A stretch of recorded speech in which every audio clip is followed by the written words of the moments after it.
Kevon, how would you describe that comeback fourth quarter? I mean, it was well needed. We needed to play with a desperation and a force to get back in the game. We gave the ball to Steph and watched him go to work. And we finally got some stops. I was able to, get out in transition and get some flow, and I was able to make a comeback. And what do you think happened in the first quarter? You guys had a nice 12-point lead, and then all of a sudden it went away, and you guys were down double digits early in the second quarter. We didn't follow the game plan all the way. We let Monk get some clean looks, and they got comfortable. They got feeling good from the three-point line, and they got some confidence going. So that's something we had talked about going into the game is getting them off the line, and we didn't stick to the game plan in that first quarter. And when that happens early, guys get comfortable, they get to rolling. Is this like as unsettled you can remember your guys' rotation being, especially this early in the season? Obviously, you guys are changing a bunch of stuff up. Nah, Steve always changed the lineups since I've been here. He done did it in finals, the first round, second round, first week of the season. So this ain't nothing new. A lot of guys, we got a lot of new people, so they might not be used to it. But since I've been here, I done seen this happen a lot. So guys, you got to stay ready. Stay ready for the opportunity. You never know if you're gonna play a lot or play a little. You just got to be ready. What were you kind of told at half? I mean, Steve seemed to think, putting Jordan in for you maybe could jolt Jordan to life a little bit. What were you kind of told? Kind of the same thing. Just want to get him going, and he want to keep me and Draymond on the court a lot of the time. So we kind of split us up. But we just trying to win. That's all I really cared about. And so I didn't really ask him that many questions. He just told me I was coming off the bench to start the half, so it was whatever. Hey, come on. After the game, Draymond gave Steph a really long hug, and it seemed really emotional. I know it's only game 11, but does it seem like this was a really big win for you guys just to stop that skid and get the momentum going? Definitely was a big win for us. Losing 5 in a row and to come back home with a fan on court, but. Sometimes we take Steph for granted and think that every time he do this, it's supposed to be normal. But he just put on a great performance, and even though it's still November, but when you guy puts on a show like that and carry you to a win, you got to give him his flowers. Steve said the plan going forward is to play a little smaller, a little more mobile with you and Draymond alternating at the 5. How do you feel about that plan? Whatever Steve thinks, I'm willing to do. He always. Tinkering with the lineups and doing different things and trying different schemes. So right now we're just trying to find the right rotations to get our team going, and so we're gonna see if it works.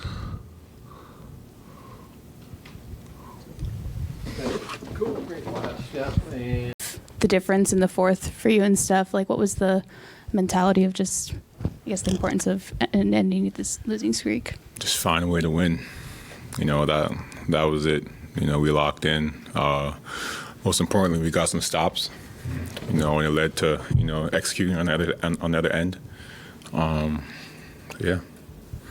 This time they really leaned on the starters, obviously, to win this game. Mm-hmm. It's been kind of a common theme. Do you feel like the second unit is developing into something? Or can the starters carry this kind of load every single night? I feel like we're just. We're putting lineups out there, and we're trying to figure it out. And I think we'll figure it out because there's a lot of talent on the floor, on the team. But as soon as the pieces, go together, I think we're going to be a very special team. So I got a lot of faith in my guys. Andrew, you guys had a really quick start, had a 12-point lead there, and then kind of lost it. And next thing you know, you guys were down double digits. What do you think went wrong there?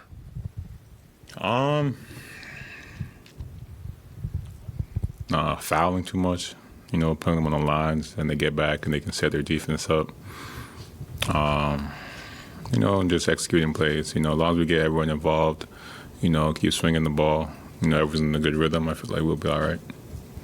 Got Steph going crazy, obviously, throughout the fourth quarter, but a couple big times it comes to you. Do you feel a little different when it's that kind of moment and Steph's going crazy, but the ball ends up in your hands for a big shot? Oh, it feels good, especially when my shot goes in. But, it was a, competitive fourth quarter. Like you said, Steph went crazy. You know, he's doing what he always does. You know, that's why, you know, he's one of the GOATs. But I'm just happy to be out there, be a part of the team, and be, you know, part of, you know, winning, you know, helping these guys win. What's that like to be out there with Steph? He scored like 17 of his 47 points in the fourth quarter. I mean, it's lovely. You know, you go out there, and Steph is, you know, he's an incredible player. You know, all the attention he causes, you know, there can be two guys on him closing out, and if he gets a shot up, more than likely it's going in, you know, and sometimes you can just find yourself just watching. Because he's that great. You know, he's a special player, and, you know, very entertaining, even for us on the court, you know, just watching him like we're a fan. But, you know, it's amazing. Do you say anything to Jordan Poole? Obviously, he hasn't had the greatest start to this season. 2 points tonight. Just hasn't been able to seem to be able to get loose for some scoring. What are your thoughts on what his start of the season has been like? I mean, he's a special kid. You know, he works really hard. He's coachable. You know, wants to keep getting better. So I got faith in him. You know, I feel like he's gonna have a big year. You know, slow starts to the season, it happens. But I think he's gonna pull through. You know, and, you know, have a special year.